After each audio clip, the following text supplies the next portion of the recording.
quero hoje falar dos moveres de Deus vindouros.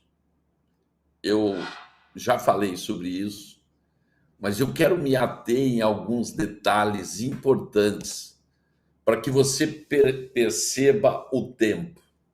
Nós temos que compreender uma coisa.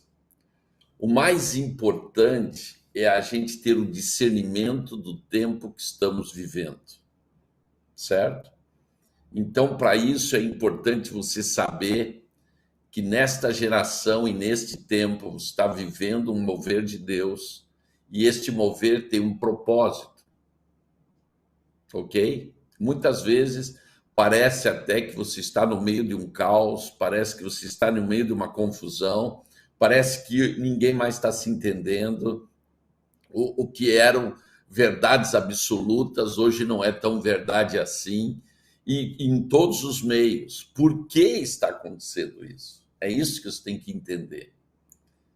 Você tem que saber que nós estamos passando uma restauração de tudo. Restauração da igreja e restauração do mundo. Então você não pode perder este referencial. Tudo está sendo restaurado, ok? Mas eu queria chamar a atenção de vocês, primeiro no que está em Mateus, capítulo 16, verso 18. Por favor, abra sua Bíblia. Digo-vos que sois Pedro, e sobre esta pedra edificarei a minha igreja, e as portas do reino da morte não prevalecerão contra ela. Então, Jesus está ali em Cesareia de Filipe, no local com a maior idolatria que existia em território de Israel. E agora ele vem com algo muito poderoso. Ele diz para Pedro que naquele local ele está entregando a arma secreta do reino de Deus, a chave. E é isso que você tem que saber. Quando nós estamos entrando nesse um dos últimos moveres de Deus na terra, você tem que saber que vai ser o mover onde esta chave entrega para Pedro, esta chave entregue para a igreja apostólica, vai ser mais usada. Então, a primeira coisa que ele estabelece é o quê? Eclésia. Mostrando para a igreja que a igreja não era aquela instituição religiosa, como o mundo quer dizer que a igreja é religiosa. Não. A igreja ela não é religiosa. A igreja é uma instituição de governo. Nós podemos ter o poder executivo, nós podemos ter o poder legislativo, nós podemos ter o judiciário, mas temos um poder estabelecido na terra que está superior a todos eles. E este poder foi dado à eclésia, à igreja, a ponto de ser este poder ser tão forte que nem a morte pode vencer a eclésia. Então, ao Jesus declarar isso para os apóstolos, que ali ele estava declarando que as portas do inferno não prevalecerão, ele agora entrega a Pedro as chaves. Mas por que ele entregou essas chaves? Porque Pedro, antes de receber as chaves, ele tem uma revelação. E é isso que você tem que entender. O que a igreja precisa é a revelação, não mais uma revelação. Precisa a revelação. E a revelação que Pedro fala é o quê? Jesus pergunta, Pedro, e quem eu sou?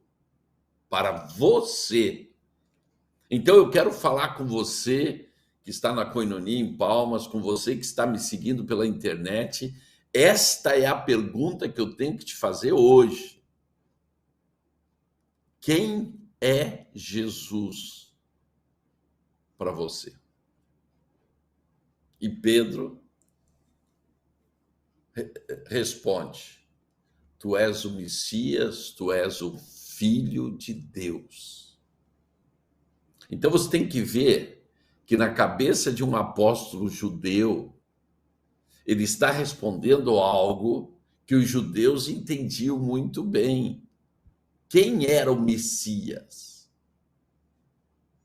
Ele estava novamente falando do quê? De governo e de reino. Não estava falando de religião. Ele não estava dizendo que o Messias veio por causa de uma religião. Não. Ele está falando de estabelecimento de reino. Ele está falando de estabelecimento de governo.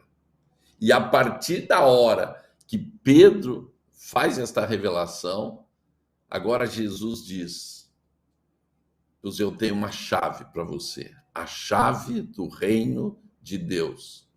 O que ligardes na terra será ligado no céu, e o que desligardes na terra será desligado no céu.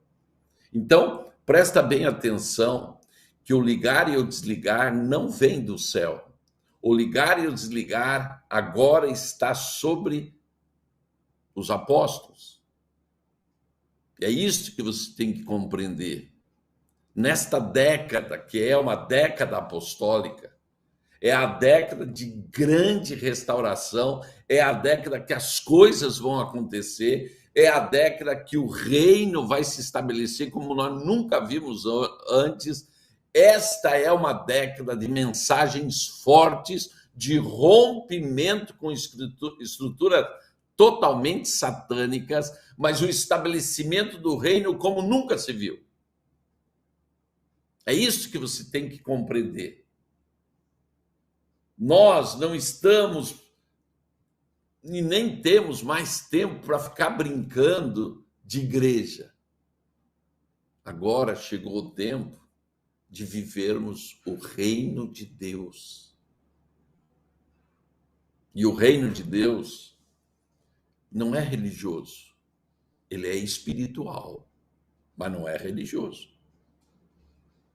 Então, eu gostaria que você entendesse algo muito importante para esse tempo. Por isso, eu gostaria que você abrisse Atos dos Apóstolos, capítulo 3, verso 22.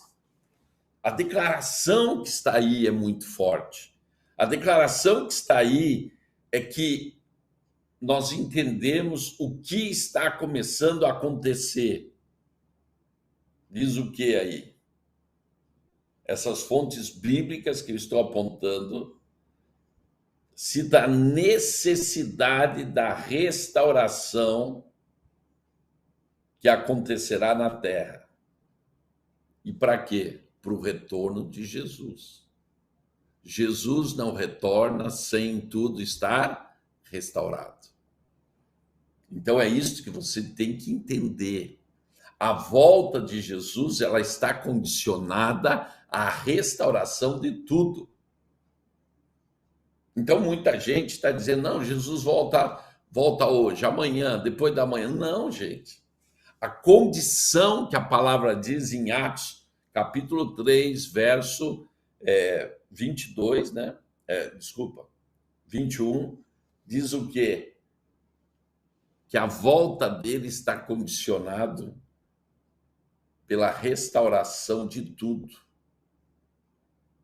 E é interessante que esse texto diz assim: e o céu o detém.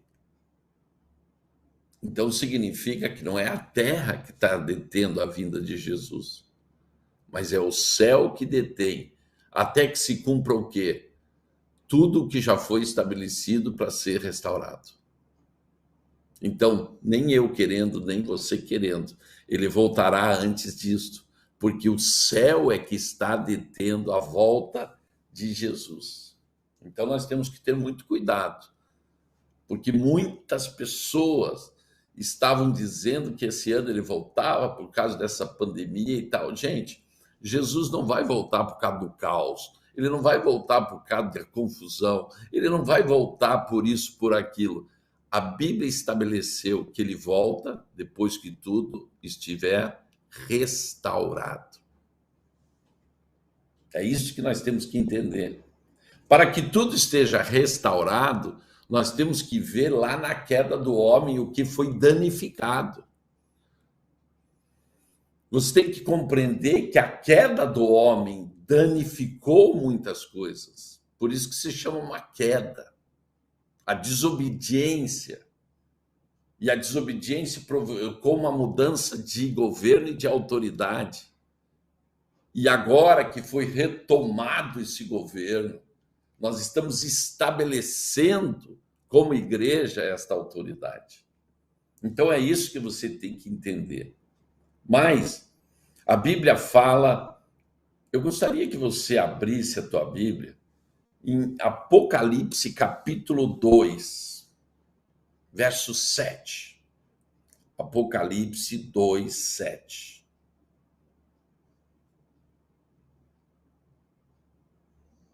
Apocalipse 2, 7. Diz assim: quem tem ouvidos, ouça o que o Espírito diz à igreja.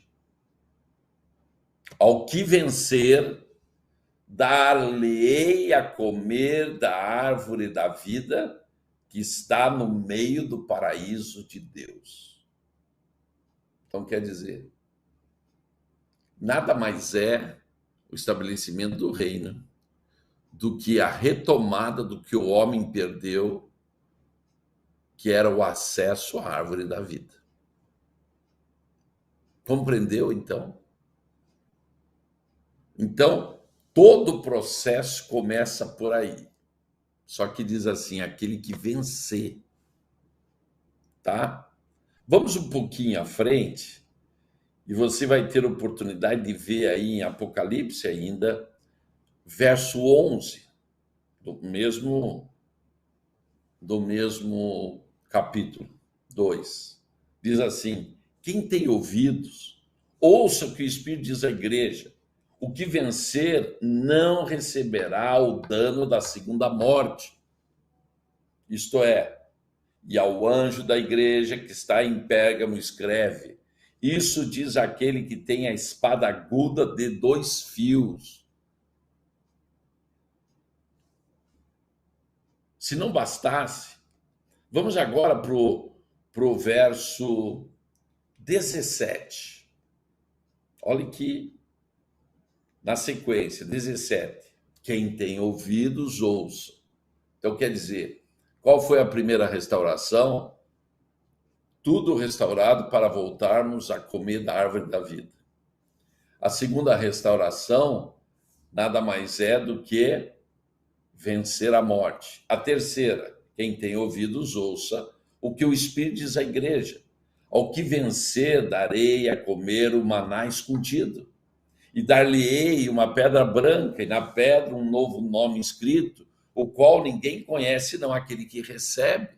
Então o Senhor está falando que há uma terceira restauração que tem que ser feito nesse tempo, e a restauração é da identidade.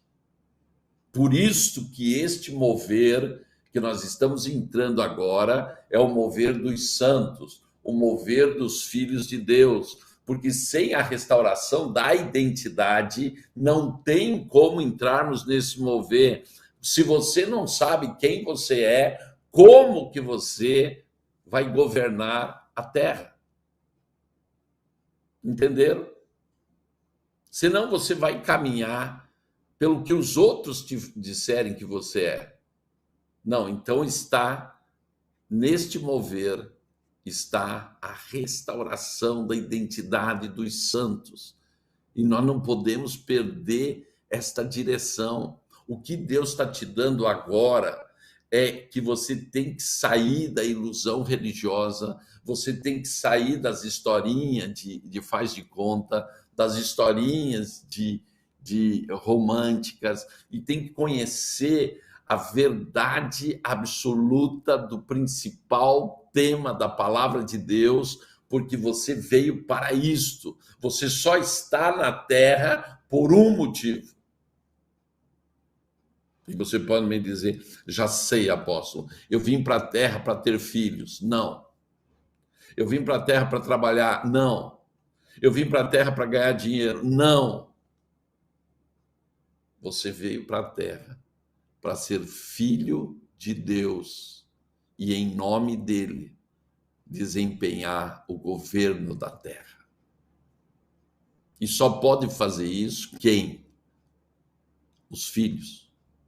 Então, coincidentemente com a década apostólica, nós estamos no mover dos santos, isto é, mover dos filhos de Deus. Ok? Ainda em Apocalipse, eu quero que você abra no verso 29. A Bíblia diz assim: quem tem ouvidos, ouça o que o Espírito diz à igreja. Voltando ao 26, ele falou o quê? E ao que vencer e guardar até ao fim as minhas obras, eu lhe darei poder sobre as nações. Você viu? Ele vem escalonando. Árvore da vida. Depois da árvore da vida, você recebe a identidade. Certo? Depois da identidade,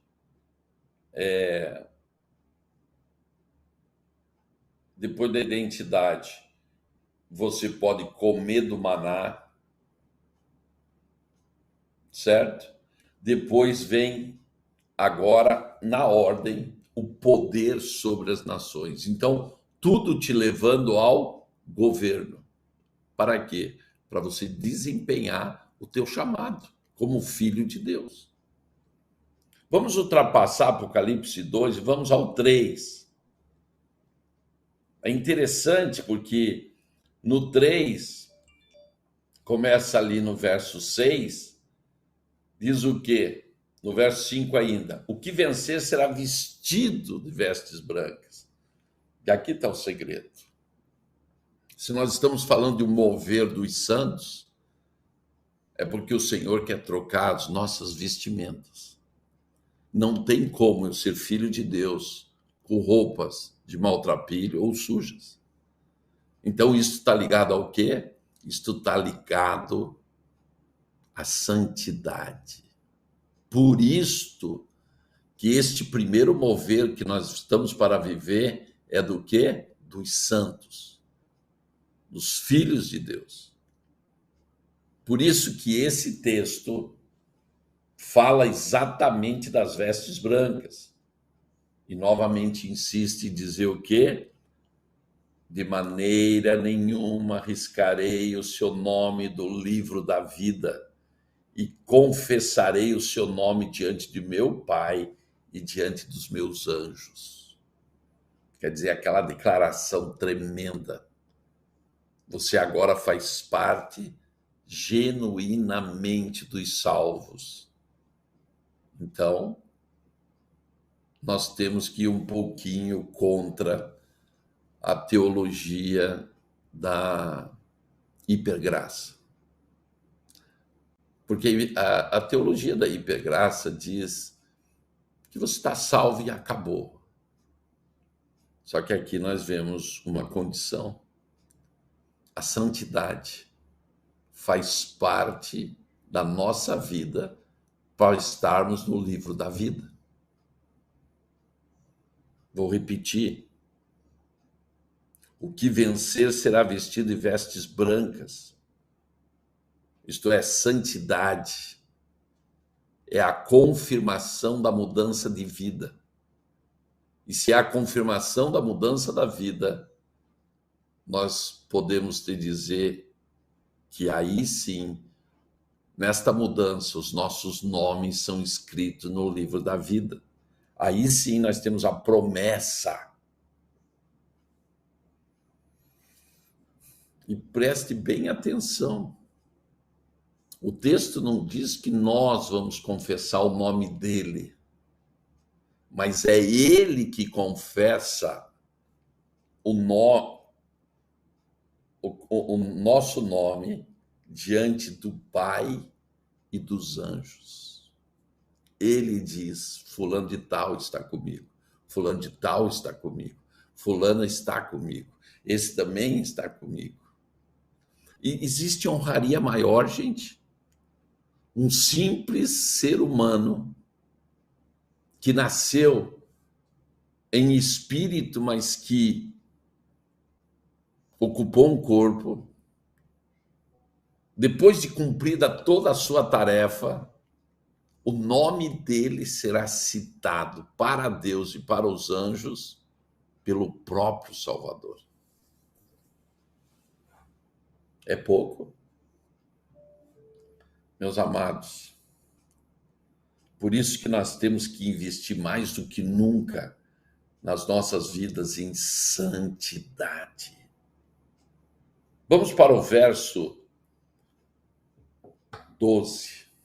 E quem vencer, eu farei coluna no templo de meu Deus, quer dizer, será a base do reino. E dele nunca sairá. E escreverei sobre ele o nome de meu Deus e o nome da cidade de meu Deus, a nova Jerusalém, que desce do céu, do meu Deus, e também o meu nome, o meu novo nome. E para coroar a 7ª vitória que nós teremos, está lá no verso 21 do capítulo 3, e ao que vencer lhe concederei que se assente comigo no meu trono, assim como eu venci e me assentei com o meu Pai em seu trono. Então quer dizer, para onde o Senhor quer te levar? Para trono. Trono significa o quê? Autoridade, governo. Então, qual é o teu futuro? Governar. Então, por que eu te dei esse apanhado de Apocalipse? Para você entender o último mover, o penúltimo mover de Deus, que é o movimento dos santos. Esse movimento declara que nada fará sem antes revelar o segredo aos seus servos, os profetas. Isto está em Amós 3:7. Que tipo de profeta, gente? É isso que nós temos que entender. São os profetas que nem era antigamente a tribo de Issacar. São aqueles que estão ligados ao tempo. E um dos motivos que eu estou te falando é porque a gente tem ouvido tantas coisas, mas nós temos que ver o tempo, o que está acontecendo. E este mover, que parece até um caos às vezes, nada mais é do que o Senhor estabelecendo definitivamente o seu ministério apostólico e profético para estabelecer definitivamente o reino de Deus na terra. Não é tempo de recuo, não é tempo de fugir, é tempo de avançar. É aquele momento que Deus está falando, como falou para Josué. Josué, manda o povo... Desculpa, Josué não. O Moisés. Manda o povo marchar. Nunca foi tão importante para um filho de Deus marchar, não ficar parado. O marchar é não ficar parado. O marchar não é esperar as coisas acontecer, mas se tornar cavaleiro da situação e da circunstância, gerar e trazer à existência o que ainda não existe e não está estabelecido. É por isso que eu estou falando com você. Porque você é desta geração, a geração dos filhos de Deus, a geração que foi chamado para estabelecer governo, a geração que foi chamado para estabelecer o reino de Deus. Você não é membro de uma igreja, você não é apenas crente, você foi chamado como filho. Então agora chegou a hora de você firmar a tua identidade de filho de Deus. E uma das características de um filho de Deus é ser santo. Então, para de brincar com o pecado, para de continuar desobedecendo a Deus e comece a ter uma vida reta diante do Senhor, porque com uma vida não reta, você só está atrasando para ver aquilo que seriam promessas na tua vida. Eu acho gozado, às vezes, as pessoas dizem assim, apóstolo, ora por mim. Mas orar por quê? Se você tem contribuído para que as bênçãos sejam roubadas, com uma vida que não é reta diante do Senhor, uma vida que não tem compromisso com Deus, vai orar para quê? Só se fosse para pedir para Deus para ele trazer juízo. Chegou na hora definitiva de você tomar uma posição. Nós não temos mais tempo de ficar brincando de igreja pastoral. O nosso chamado para esse tempo é uma igreja apostólica. E uma igreja apostólica é igreja perseguida, é igreja que estabelece, é igreja que paga preço, é igreja que tem governo. Então, quer dizer, não é lugar mais para criança. Chegou a hora do amadurecimento.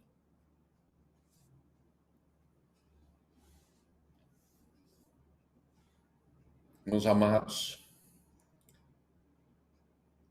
o movimento dos santos é baseado em uma visão profética de um profeta. E então uma revelação, na verdade, se torna uma revelação apostólica. E eu tenho que te pôr algumas posições para você ver isso. O estabelecimento dos santos como diáconos. Você tem que compreender, então, como que foi o estabelecimento do reino, para você ver como agora é o estabelecimento deste tempo. Então, você vai aonde? Você vê ali uma igreja que nasceu no dia de Pentecostes, vamos dizer assim, que é o entendimento mais aceito por todos. Os apóstolos originais eram apóstolos do Cordeiro, não há discussão. E eles é que estabelecem a igreja que inicia o tempo de Atos dos Apóstolos, vamos dizer assim, o tempo do Novo Testamento, da Nova Aliança, do Pacto.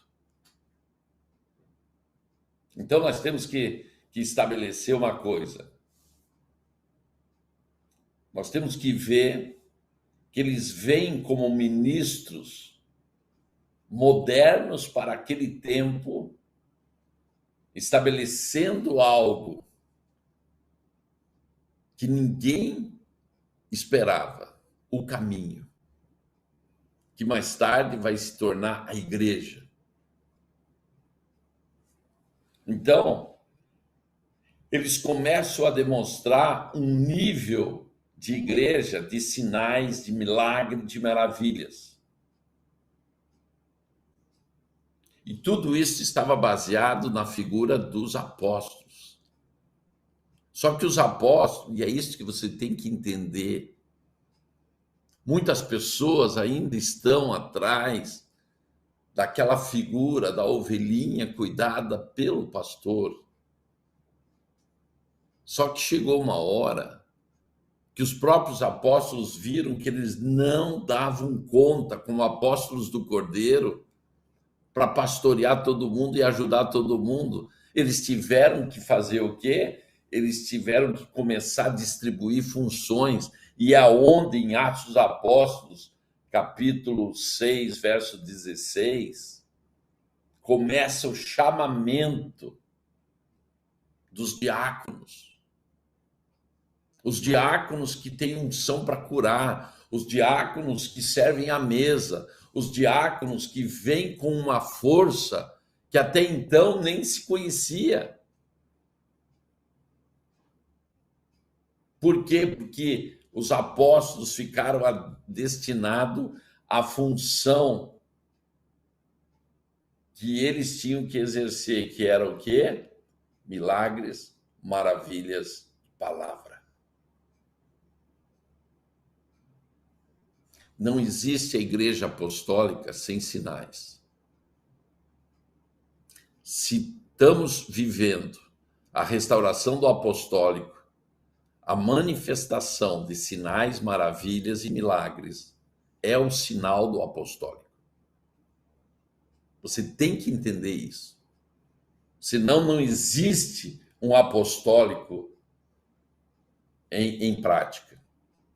Isto daí é a marca registrada do ministério. Ok? Então, eles escolheram aqueles homens, e a característica dos diáconos era o quê? Homens cheios do Espírito Santo, cheios de fé, cheios de sabedoria, para cuidar das necessidades administrativas e especiais que a igreja passava. Então, quando eles assumem o diaconato, daí surge um Estevão, um Filipe, homens que não eram apóstolos, mas que dali a pouco, como diáconos, se destacam tremendamente. São extremamente usados por Deus. Então, por que eu estou falando isso? Porque você tem que entender que um tempo apostólico não são só os apóstolos que vão destacar em espírito, em poder, em manifestação. Não. Todos os diáconos, e os diáconos estão ligados à diaconia, que significa serviço. Quer dizer, todos que trabalham na igreja estão em uma mesma balada, estão numa mesma manifestação de poder, porque quando eles estão, mesmo como diáconos, mesmo como servindo os outros, em qualquer função administrativa, pelos poros deles sai poder. Então, a função de manifestação de sinais, milagres e maravilhas não é uma manifestação apenas apostólica. Nós estamos falando de algo que vem de baixo para cima, na mesma força, poder, glória, manifestação de sinais e milagres. Porque agora os diáconos desta igreja apostólica, eles funcionam em um nível espiritual tanto quanto os apóstolos. E é isso que você tem que saber. A igreja, ela está se tornando um corpo dos santos. E se é dos santos, é uma manifestação total. Por isso que este tempo que nós estamos para viver vai ser um avivamento. O avivamento, o mover dos santos, é um avivamento mundial sem figuras principais. Está compreendendo? Nós estávamos contemplando e acostumados a ver mover da igreja onde um se destacava. Não, aqui é dos filhos. Todos aqueles que são filhos, eles têm uma marca do Pai. Qual é a marca? Dons espirituais, poder, manifestação de maravilhas. Ah, mas não era só para os apóstolos? Não. É isso que eles têm que notar. Aquilo que antes acontecia só com os apóstolos, agora já está nos diáconos. Filipe, gente, é transladado. O poder de cura estava ali. Diz que Estevão era um homem cheio da graça e do poder de Deus. Ele tornou-se grande, a sua vida se tornou em grande maravilhas e sinais, milagres a todo o povo. Está ali em Atos capítulo 6, verso 8. Sabe por quê? Porque estava caindo a velha ordem religiosa. Então, quando nós falamos de uma igreja apostólica, nós estamos dizendo que a velha ordem religiosa acabou. E agora? Agora é um só corpo, os filhos de Deus, a manifestação de sinais, milagres e maravilhas. Para quem? Para todos. Estão me compreendendo? Não sou eu que tenho que saber trabalhar com os anjos. São todos. Não sou eu que tenho que exercer meus dons de cura, de profecia. São todos. O tempo de pessoas especiais não existe mais. O chamado é para os filhos de Deus. E você não pode admitir que na tua vida não aconteça isso. Você tem que buscar com toda a tua força para que isso aconteça hoje na tua vida.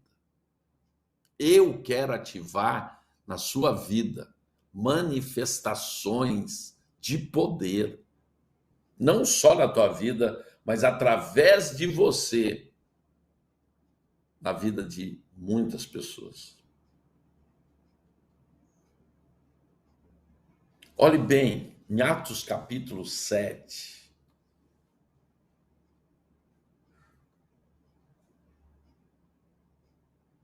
vamos abrir ali, Atos capítulo 7. Olha só, gente, é coisa tremenda. Atos 7. Diz assim, Atos 7. E disse o sumo sacerdote, porventura isto é assim? E ele disse, homens, irmãos, pais, ouvi, o Deus da glória apareceu ao nosso pai Abraão, estando na Mesopotâmia, antes de habitar a Harã, e disse-lhe, sai da tua terra. E ele vai começando a falar. E é interessante, gente.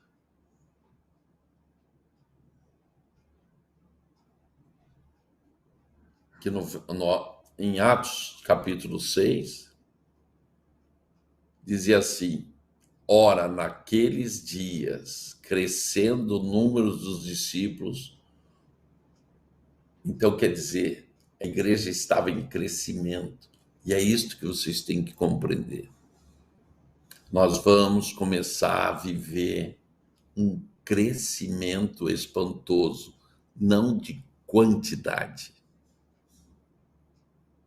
Não é só números, mas nós vamos ver a associação da quantidade e do crescimento. A quantidade e crescimento espiritual.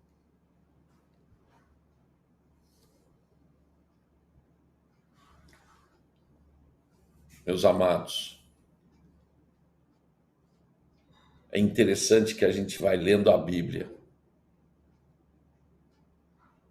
e nós vemos que Estevão, cheio do Espírito, cheio de fé, cheio de poder, fazia prodígios e não era um apóstolo.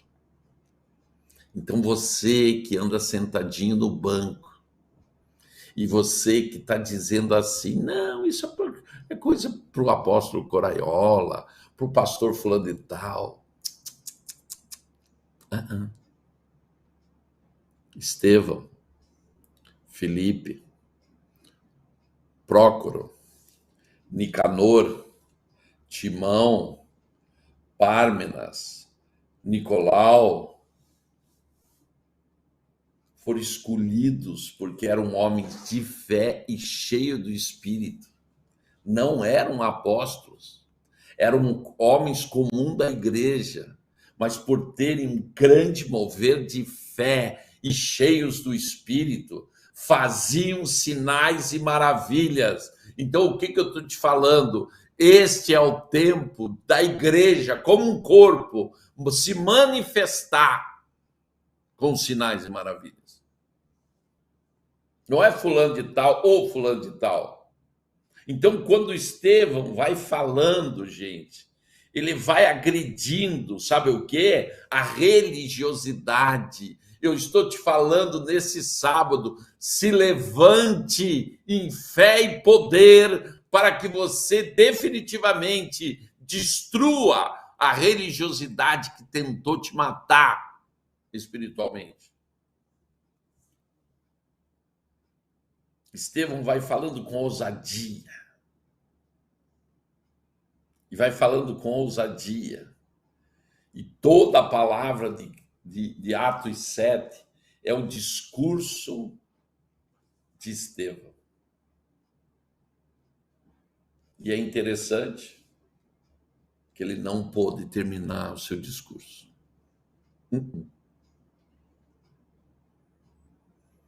Porque dali a pouco abriu-se uma visão espiritual. E é isso que você tem que entender. Este é o tempo, não dos apóstolos terem visão, todo o corpo começar a ter visão. Até os que são escolhidos para servir à mesa, até os que são escolhidos para cuidar da porta, até os que são escolhidos para limpar as igrejas. Esse é o tempo dos filhos de Deus. E uma pessoa só pode dizer que é filha de Deus se ela tiver a manifestação do Espírito de Deus. A marca registrada do filho é a manifestação dos dons espirituais, do poder de Deus na vida dele. Daí sim ele pode dizer, eu sou um filho de Deus. Gente,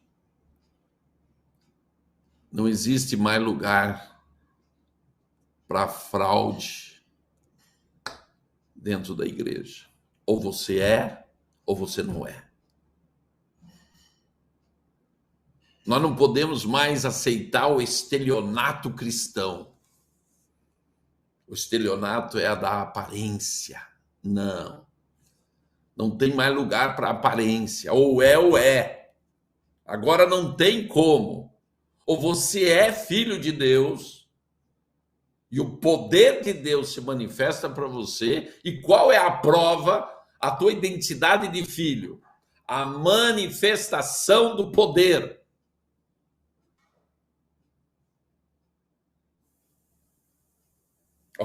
Olha o que acontece em Atos dos Apóstolos 7:52.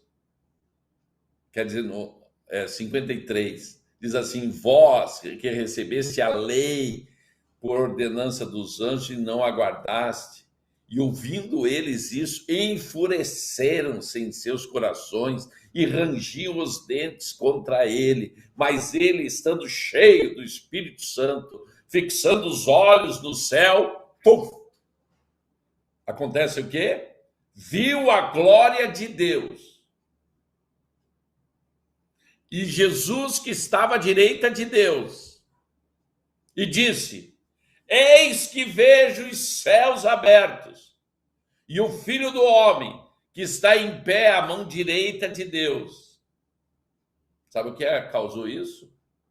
Mas eles gritaram com grande voz, taparam os seus ouvidos e arremeteram unânimes contra ele, expulsando da cidade e apedrejavam. E as testemunhas puseram as suas capas aos pés de um jovem chamado Saulo. Sabe por quê, gente? Você tem que compreender uma coisa. O discurso que Estevão não pôde terminar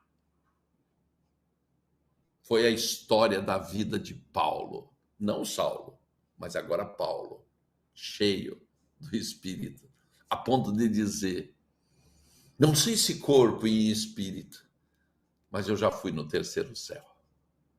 É disso que eu estou falando, gente. Pessoas que eram religiosas, como Paulo, começaram a ser cheios do Espírito.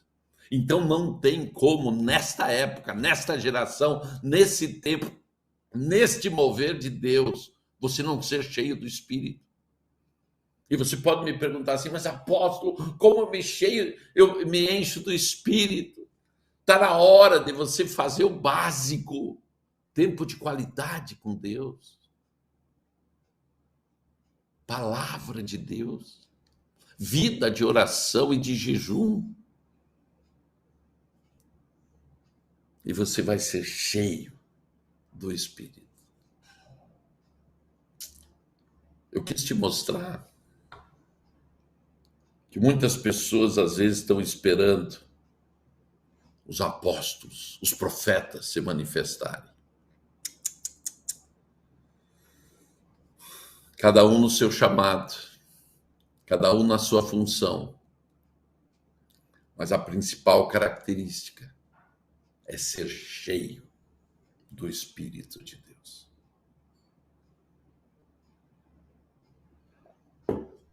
Por isso, eu quero te convocar. Esta semana, iniciamos o ano 5.782. Chegou mais do que nunca o tempo de você ir além dos teus limites e ser cheio do Espírito de Deus. Porque o homem e a mulher de Deus não andam nos seus limites. Porque tem o quê? Fé. Mover de Deus. Milagres, maravilhas, sinais, dons espirituais. A sua vida é o tempo todo testemunhos. Porque todos os dias está acontecendo algo sobrenatural na sua vida. Sabe o que acontecia? A Bíblia não diz os apóstolos, dizia assim, os crentes iam para todos os lugares e pregavam a palavra.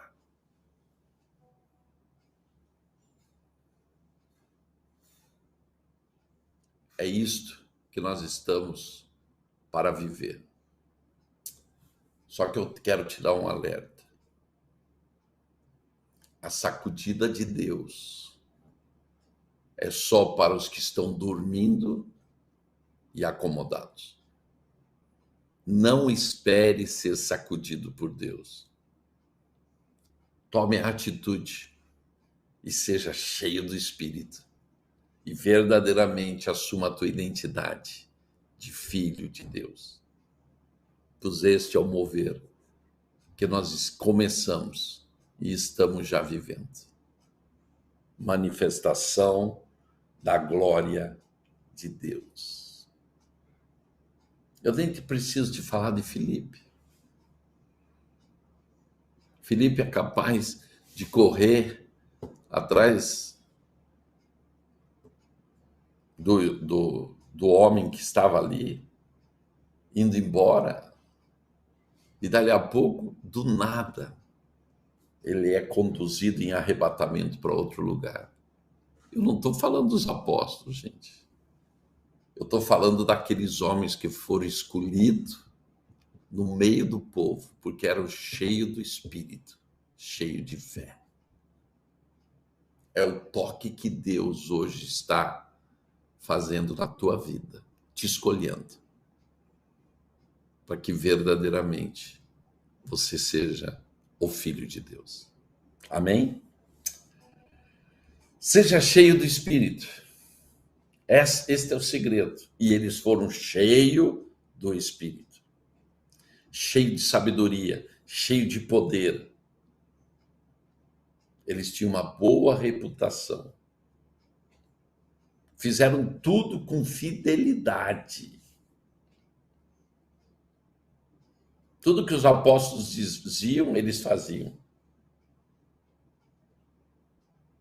Eu quero te pôr 2 referenciais que nós podemos entender o que é ser um filho de Deus. 2 crentes típicos do Novo Testamento. Eles falavam ousadamente, com sabedoria e poder.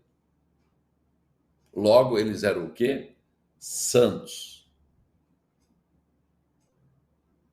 genuínos filhos de Deus.